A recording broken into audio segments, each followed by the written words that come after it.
Class 11 physics chapter 5। Topic आज हमारा है मोमेंटम।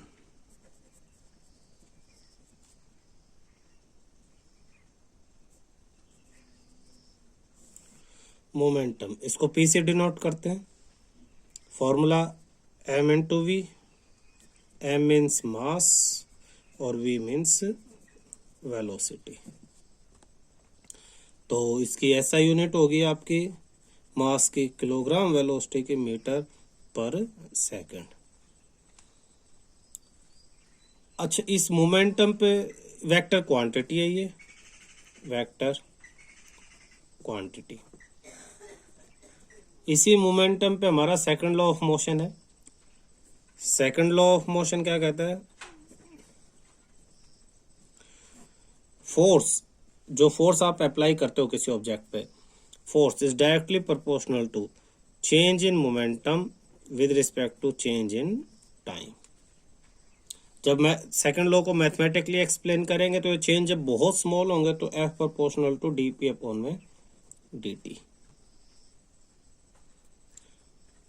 तो change in momentum F proportional to change in momentum, यानी final momentum minus initial, p final minus p initial upon में d t, यानी F proportional to m v minus m u upon T2 minus T1. If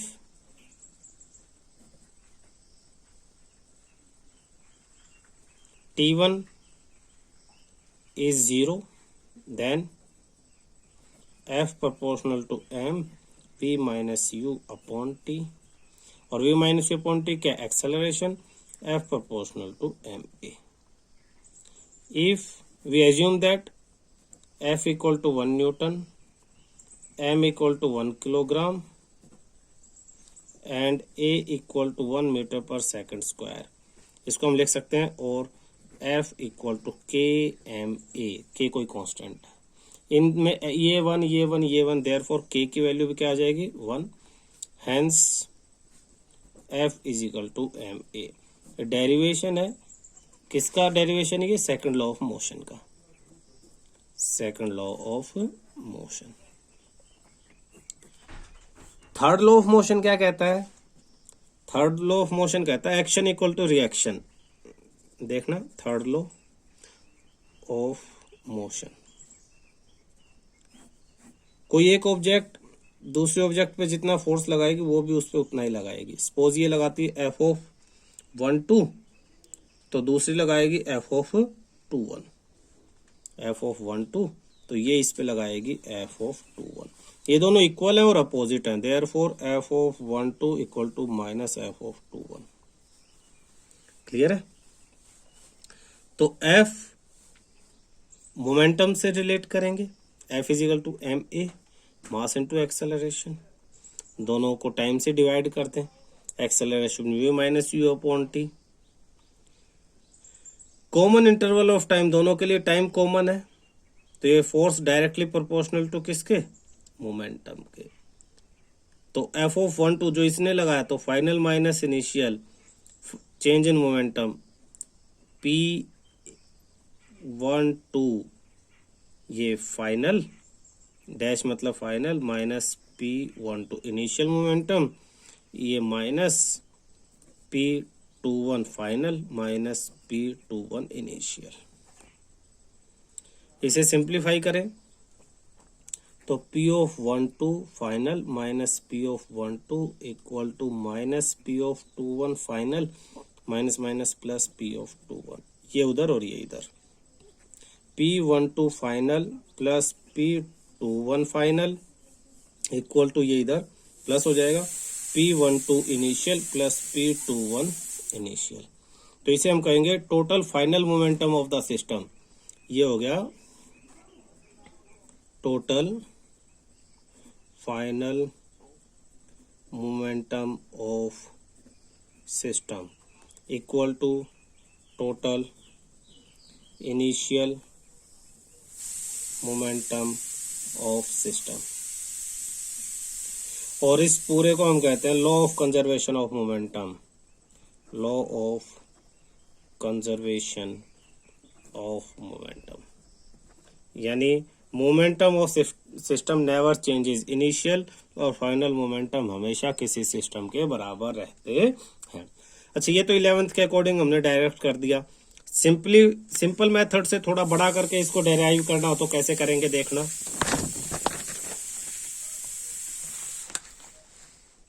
देखो, दो object थी, एक ये थी और एक ये थी, दोनों एक ही डायरेक्शन में जा रही हैं। ये सपोज ए है और ये सपोज बी है, तो इसकी इनिशियल वेलोसिटी यू ए, इसकी इनिशियल वेलोसिटी यू बी। इसकी वेलोसिटी ज्यादा है तो ये थोड़ी देर के बाद इससे टकरा जाएगी, दोनों टकरा गए ए और बी। जब टकराई तो इसने इस पे फोर्स लगाया एफ ऑफ ए, तो इसने इस पे अपोजिट फोर्स लगाया एफ ऑफ बी। क्लियर है?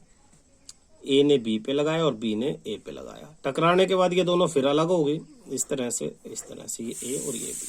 अब ये उधर फाइनल वेलोसिटी वी ए और ये वी बी फाइनल इनकी वेलोसिटी है।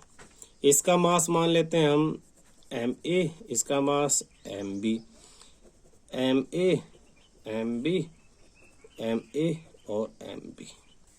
दोनों जब टकराई थी तो टाइम जो था वो सेम था दोनों के लिए, है ना। According to third law of motion f of a b equal to f of b a, but minus में। एफ का formula mass into acceleration, m a into acceleration in a equal to m b into acceleration in b, ये minus में। Acceleration का formula m a acceleration v minus you upon t, तो ये a के लिए था तो ए टी तो सेम है, equal to minus M B acceleration फिर v minus you upon T, B के लिए था तो सबके साथ लगा दिया हमने b। t से cancel t, M A V A minus M A U A equal to minus M B V B minus minus plus M B you.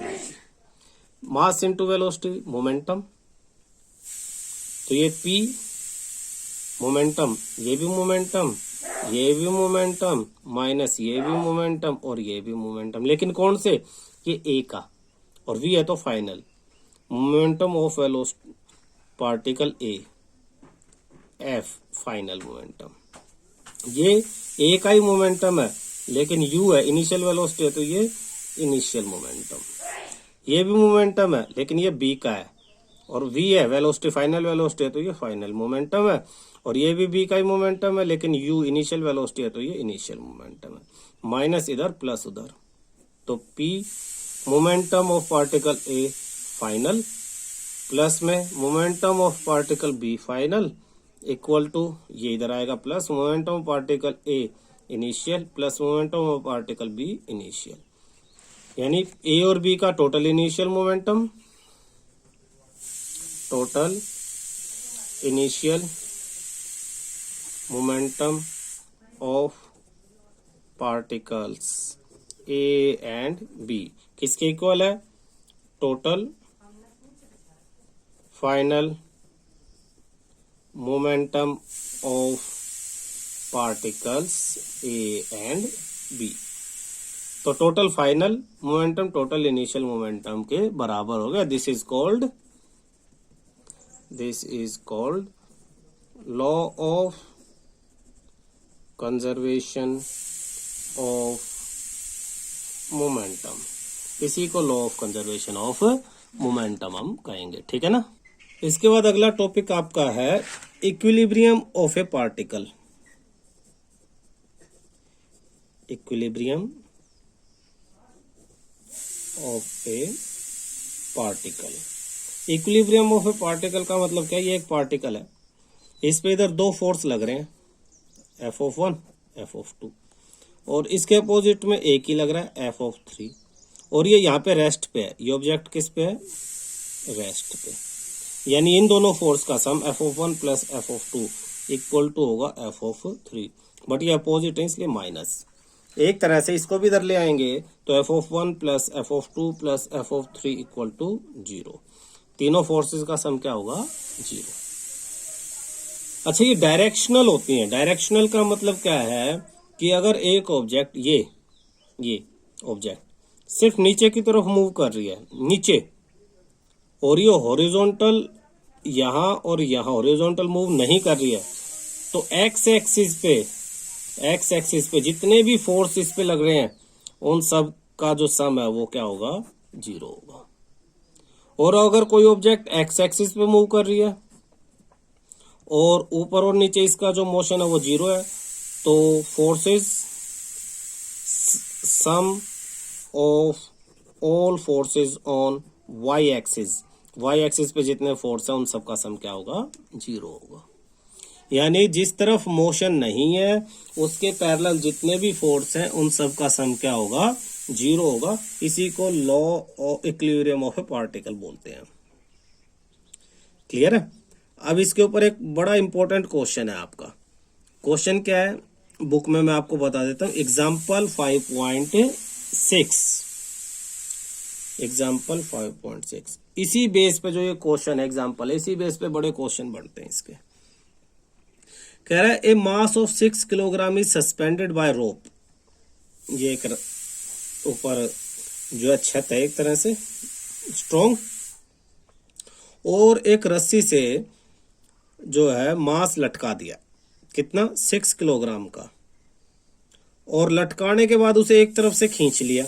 जैसे मान लो ऐसे सीधा लटका देते आप, ये लटका देते हैं ना, यहाँ पे हो जाता है ये, लेकिन इसे इधर से पकड़ के उधर खींच लिया।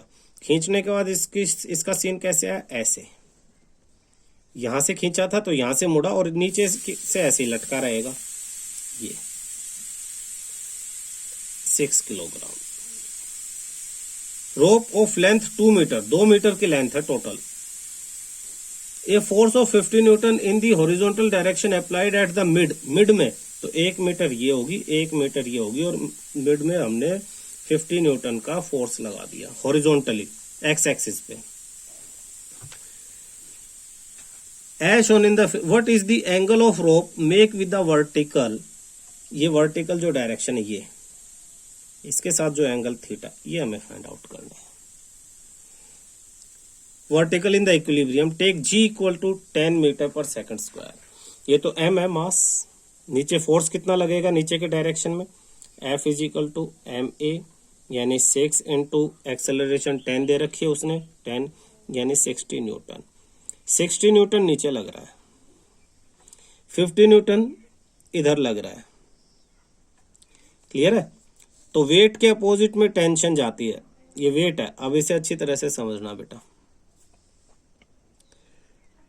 इसके कंपोनेंट ब्रेक हो जाएंगे। क्या हो जाएंगे? इसके कंपोनेंट ब्रेक हो जाएंगे। कंपोनेंट कैसे ब्रेक होंगे? इसके अपोजिट में ये टेंशन है, ये बिल्कुल अपोजिट में टेंशन जाती है। ये फोर्स नीचे है तो अपोजिट डायरेक्शन में टेंशन, ये 2 पार्ट्स में डिवाइड हो जाएगी। ये टेंशन इधर टी, ये टी 2 पार्ट्स में डिवाइड होगी, एक इधर और एक इसके अपोजिट में इधर। जिस तरफ थीटा होता है उस तरफ कोस थीटा हो जाता है, तो टी कोस थीटा, और ये हो जाएगा टी साइन थीटा। हमने वेक्टर को ब्रेक करना सीखा, थीटा की तरफ कोस थीटा और दूसरा साइन थीटा। तो ये अब इक्वल रेस्ट पे है, तो वाई एक्सिस के इक्वल, एक्स एक्सिस के इक्वल, यानी टी साइन थीटा किसके इक्वल? 50 के इक्वल, और टी कोस थीटा किसके इक्वल? 60 के इक्वल। भाई हॉरिजॉन्टल डायरेक्शन अपोजिट है वो दोनों इक्वल, वर्टिकल डायरेक्शन अपोजिट है वो दोनों इक्वल। टेंशन क्या है? खिंचाव रस्सी में, इस वजन की वजह से जो भी खिंचाव आएगा वो टी है, टी के 2 ही डायरेक्शन होगी। अगर इस फर्स्ट इक्वेशन और सेकंड इक्वेशन को हम डिवाइड कर दे 1 डिवाइडेड बाय 2, तो क्या हो जाएगा? T sine theta upon T cos theta equal to 50 upon 60। 0 से 0, टी से T, sine upon cos tan theta equal to 5/6। तो tan की वैल्यू क्या हो जाएगी? थीटा की वैल्यू थीटा हो जाएगा tan इनवर्स ऑफ 5/6। और एक आती है trigonometric table, trigonometric table. Normal वो 10th वाली टेबल नहीं आती है, जैसे आपकी लॉग टेबल होती है ना, लॉग टेबल होती है, ऐसी ट्रिग्नोमेट्रिक टेबल है। वहां पे tan इनवर्स 5/6 की वैल्यू लिखी होगी उसमें, जिसको देख के वैसे नहीं पता लग सकता, जिसको देख के आप बताओगे कि थीटा आपका 40 डिग्री है, ये आपका आंसर आ जाता है। दोबारा समझो, बहुत सिंपल है। ये आपका नीचे मास था 6 kg, फोर्स निकाल लिया, F इजिकल टू एम में, acceleration equal to G, gravity 10 दे रखा है तो 60 न्यूटन हो गया। ये नीचे खींच रहा है तो इसकी वजह से इस रस्सी में खिंचाव आया, खिंचाव को टेंशन कहते हैं। दो कंपोनेंट में ब्रेक हो गया, T cos theta T sine theta. Horizontal component horizontal के इक्वल, वर्टिकल वर्टिकल के इक्वल, दोनों को इक्वल रखा, डिवाइड कर दिया, tan थीटा ये आ गया, थीटा tan इनवर्स हो गया, और इसकी वैल्यू ट्रिग्नोमेट्रिक टेबल से हम देख लेंगे। ठीक है ना। अगला टॉपिक है बेटा हमारा फ्रिक्शन। आपने पहले भी इसे पढ़ा है, मैं दोबारा कराता हूं। फ्रिक्शन, जब भी कोई ऑब्जेक्ट एक दूसरे के साथ रिलेटिव मोशन में होती हैं, फ्रिक्शन जनरेट होता है। दो ऑब्जेक्ट का सरफेस एक दूसरे के साथ कांटेक्ट में होगा तो फ्रिक्शन जनरेट होगा। ठीक है ना। तो फ्रिक्शन के बहुत सारे रीजन ढूंढे गए, कोई कहता है सरफेस उबड़ खाबड़ होने से, कभी कुछ कभी कुछ, लेकिन फाइनली समझ में आया कि जो फ्रिक्शन है, फ्रिक्शन वो डायरेक्टली प्रोपोर्शनल है एन के। अब ये एन क्या है? एन को हम कहते हैं नॉर्मल रिएक्शन, नॉर्मल रिएक्शन। बहुत सारी बुक्स में इसे आर भी लिखा होगा, फ्रिक्शनल प्रोपोर्शनल टू आर। ये है क्या? जब भी कोई ऑब्जेक्ट किसी सरफेस पे रखी है, जैसे ये कोई टेबल है, इस पे बुक रखी है, बुक, तो बुक का जो मास है, वेट, फोर्स, वो नीचे की तरफ काम करेगा, mg नीचे। और जिस सरफेस पे ये रखी है उसके बिल्कुल परपेंडिकुलर, उस सरफेस के perpendicular opposite reaction force R काम करेगा। इसी R को N बोलते हैं, और ये किसके इक्वल होता है? हमेशा mg। तो N इक्वल टू mg, ये ध्यान रखना। तो फ्रिक्शन किसके प्रोपोर्शनल है? mg, normal reaction R, weight के प्रोपोर्शनल है। हल्की चीज में फ्रिक्शन कम और भारी चीज में फ्रिक्शन ज्यादा, चाहे सरफेस कम कांटेक्ट में आए या सरफेस ज्यादा कांटेक्ट में आए। फ्रिक्शन तीन तरह के फ्रिक्शन होते हैं। एक स्टैटिक फ्रिक्शन, फ्रिक्शन के type, static friction. Static friction के बाद दूसरा लिमिटिंग फ्रिक्शन, और थर्ड काइनेटिक फ्रिक्शन।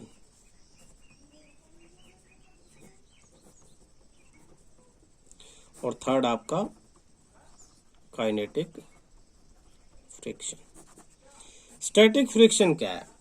देखो, आप जब किसी ऑब्जेक्ट को धक्का देना स्टार्ट करते हो, बड़ी सी हैवी टेबल है, अलमीरा है, बेड है, आपने उस पर फोर्स लगाया, तो आपके फोर्स लगाते ही वो मूव करना स्टार्ट नहीं होता। जितना आप फोर्स लगाते हो, फ्रिक्शन जो है सेल्फ एडजस्टिंग फोर्स है। एक चीज याद रखो, friction is self adjusting force. ये जनरेट होगा आप जितनी फोर्स लगाओगे उसके अकॉर्डिंग। अगर आप जो फोर्स लगा रहे हो वो जीरो है तो फ्रिक्शनल फोर्स भी जीरो ही होगा। आपने एक ऑब्जेक्ट पे फोर्स लगाया, इधर फोर्स F, आप धीरे धीरे फोर्स बढ़ा रहे हो तो अपोजिट डायरेक्शन में फ्रिक्शन भी धीरे धीरे ही बढ़ेगा। तो हैवी ऑब्जेक्ट पे आप जब आराम से फोर्स लगाते हो तो एकदम से वो मूव नहीं करता, काफी देर बाद जब आप उसकी लिमिट को ब्रेक करके फोर्स लगाते हो तब वो मूव करता है। तो जब तक वो मूव नहीं करता, जब तक जो आप फोर्स लगा रहे हो, उस फोर्स की वजह से जो फ्रिक्शन पैदा हो रहा है, उसी फ्रिक्शन को हम स्टैटिक फ्रिक्शन कहते हैं।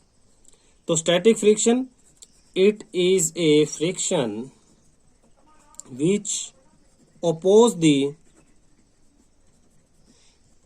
impending motion, impending motion। अब ये impending motion क्या है? impending motion वो है जो हो जाता अगर फ्रिक्शन ना होता। अगर फ्रिक्शन जीरो होता तो आपके फोर्स लगाते ही मोशन हो जाता, ऑब्जेक्ट मोशन में आ जाती। लेकिन क्या है, फ्रिक्शन है इसलिए ऑब्जेक्ट मोशन में नहीं आई। Impending motion means motion that would takes place, it is the motion that would takes place under the applied force, under the applied force if friction were absent, if friction were absent। समझ में आया? आपने धक्का लगाना शुरू किया, जब तक वो मूव नहीं करता तब तक जो उसमें फ्रिक्शन जनरेट हो रहा है वही स्टैटिक। स्टैटिक मतलब रेस्ट, ड्यूरिंग रेस्ट। स्टैटिक का मतलब है रेस्ट। तो एक तरह से फ्रिक्शन ड्यूरिंग रेस्ट, सिंपल समझने के लिए डेफिनेशन तो यही लिखेंगे। वैसे friction during rest of an object when you are applying the force, जब आप फोर्स अप्लाई कर रहे हो और ऑब्जेक्ट उस टाइम रेस्ट में है, उस टाइम जो फ्रिक्शन जनरेट हो रहा है उसी फ्रिक्शन को स्टैटिक फ्रिक्शन कहेंगे। It is a friction which oppose the impending motion. ठीक है। अब ये लिमिटिंग फ्रिक्शन क्या है? Maximum friction after which object start to move. आप फ्रिक्शन जो है फोर्स बढ़ाओगे और बढ़ाई, कब तक ऑब्जेक्ट रेस्ट में रहेगी? एक लिमिट के बाद ऑब्जेक्ट क्या है, मूव करना स्टार्ट कर देगी।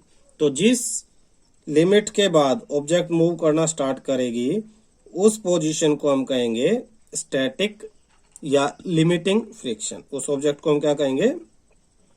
Limiting friction. तो इसकी डेफिनेशन में क्या लिखेंगे? Maximum friction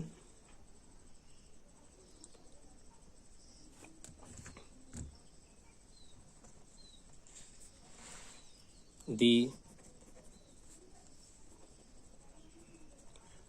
maximum friction after which the object start to move, वो फ्रिक्शन जिस पे ऑब्जेक्ट मूव करना स्टार्ट हो जाएगी, लिमिटिंग।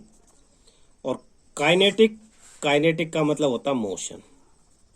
अब ऑब्जेक्ट मूव करना स्टार्ट कर गया, आप गाड़ी को धक्का लगा रहे हो, अब ऑब्जेक्ट गाड़ी चल रही है लेकिन चलते हुए भी जो फ्रिक्शन जनरेट हो रहा है वो काइनेटिक फ्रिक्शन है। तो friction during motion, friction during the motion of an object, किसी ऑब्जेक्ट के मोशन के दौरान जो फ्रिक्शन है उसे हम काइनेटिक फ्रिक्शन कहेंगे। फ्रिक्शन का एक जनरल फॉर्मूला है, friction equal to mu N. Mu क्या है? कांस्टेंट है फ्रिक्शन का। ठीक है। तो ये एफ फ्रिक्शन हो गया, ये कांस्टेंट हो गया, और एन नॉर्मल रिएक्शन जिसका फॉर्मूला एम जी है। देखना, इसको कोफिशिएंट ऑफ फ्रिक्शन कहेंगे, म्यू को कोफिशिएंट ऑफ फ्रिक्शन। तो इसी से फॉर्मूले आपके स्टैटिक और काइनेटिक फ्रिक्शन के फॉर्मूले आ जाएंगे। जब स्टैटिक की बात आएगी तो F S is equal to mu S N, ये हो जाएगा। और जब काइनेटिक की बात आएगी तो एफ के इक्वल टू म्यू के इंटू एन, ये हो गया। तीन चीजें हैं इसमें। एन का फॉर्मूला तो आपको अब क्लियर हो ही गया, एफ एस स्टैटिक फ्रिक्शन में F S mu S N, और काइनेटिक में F K mu K N. N का फॉर्मूला आपको पता ही है, एम जी। अब सारे क्वेश्चन आपके हो जाएंगे सिंपल आंसर। तीन चीजें कोई भी दो दे रखी होगी, एक पूछी होगी। तीन चीजें कोई भी दो दे रखी होगी, एक पूछी होगी। एन डायरेक्ट नहीं दिया होगा, मास दे दिया होगा, ग्रेविटी से मल्टीप्लाई करके एन निकाल लो। ठीक है ना। एक एग्जाम्पल करते हैं, एग्जाम्पल 5.7 आपकी बुक का कहता है determine the maximum acceleration of the train in which a box lying on the floor will remain stationery. एक जो ट्रेन है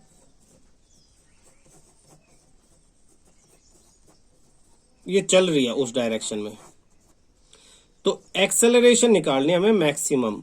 कब कि अगर इसके अंदर एक बॉक्स रखा हुआ है, ये बॉक्स रखा हुआ है और ये बॉक्स रेस्ट पे है, ये बॉक्स क्या है, रेस्ट पे। देखना एक्सेलरेशन, इस बॉक्स को हम बढ़ा करके यहां देखते हैं बॉक्स, ये जो एक्सेलरेशन है इसकी वजह से इस पे जो फोर्स लग रहा है F इजिकल टू एम में, वो आगे की तरफ लगेगा और ये रेस्ट पे है तो फ्रिक्शन फोर्स पीछे की तरफ, फ्रिक्शन रेस्ट पे होने की वजह से ये दोनों क्या हो जाएंगे, इक्वल हो जाएंगे, F इजिकल टू फ्रिक्शन। आगे की तरफ जो इस पे फोर्स लग रहा है वो M A, mass into acceleration, F is equal to M A. पीछे की तरफ जो फोर्स लग रहा है वही, ये रेस्ट पे है तो रेस्ट के टाइम कौन सा, स्टैटिक फ्रिक्शन, स्टैटिक फ्रिक्शन काम कर रहा है। और स्टैटिक फ्रिक्शन का फॉर्मूला क्या है, F S is equal to mu S into N, है ना। तो एन हमेशा क्या है, एन की वैल्यू एम जी, बॉक्स का एक मास है ना जो नीचे एम जी नीचे काम करता है, उसके अपोजिट एन, तो N equal to M g, तो F S is equal to mu s m g, दोनों इक्वल होंगे at rest, both are equal, यानी mu s m g equal to M a, m से m cancel. इसने question में दिया हुआ है coefficient of static friction, constant question में ही दे दिया है, जो कोफिशिएंट है स्टैटिक फ्रिक्शन का उसकी वैल्यू मैंने कहा था देंगे ये 0.15, ये कांस्टेंट वैल्यू, ये हम यहां पुट कर देंगे तो ये हो जाएगा 0.15 into G, acceleration due to gravity, इसको हम 10 ले लेते हैं, इक्वल टू एक्सेलरेशन, तो acceleration 1.5 metre per second square, ये आपका आंसर है। दोबारा देखो, बहुत सिंपल जो हमने पढ़ा, एक ट्रेन है, क्वेश्चन कह रहा है ट्रेन है, ट्रेन के अंदर बॉक्स रखा है, बॉक्स रेस्ट पे ही रहना चाहिए, तो ट्रेन की मैक्सिमम एक्सेलरेशन क्या हो कि बॉक्स आगे पीछे ना स्लिप करे। होता है ना, बॉक्स ऐसे ही रखा है तो एकदम गाड़ी स्टार्ट होगी, वो आगे जाएगा पीछे जाएगा, ब्रेक लगेंगे, कह रहा है ना एक्सेलरेशन चाहिए, मैक्सिमम एक्सेलरेशन। तो बॉक्स को यहां बढ़ा करके देखा, आगे की तरफ ट्रेन की वजह से आगे की तरफ जो फोर्स लग रहा है एम ए, पीछे फ्रिक्शन फोर्स है, रेस्ट पे तो static friction, F S mu S N, N is equal to M G, ये याद रखो हमेशा। तो म्यू दोनों रेस्ट पे तो दोनों इक्वल, ये वाला और ये वाला दोनों इक्वल आ जाएंगे, एम से एम कैंसिल, बॉक्स का ही वेट है, म्यू एस की वैल्यू दे रखे, coefficient of static friction 0.15, G की value 10 is equal to acceleration, और ये आंसर आ गया। क्लियर है।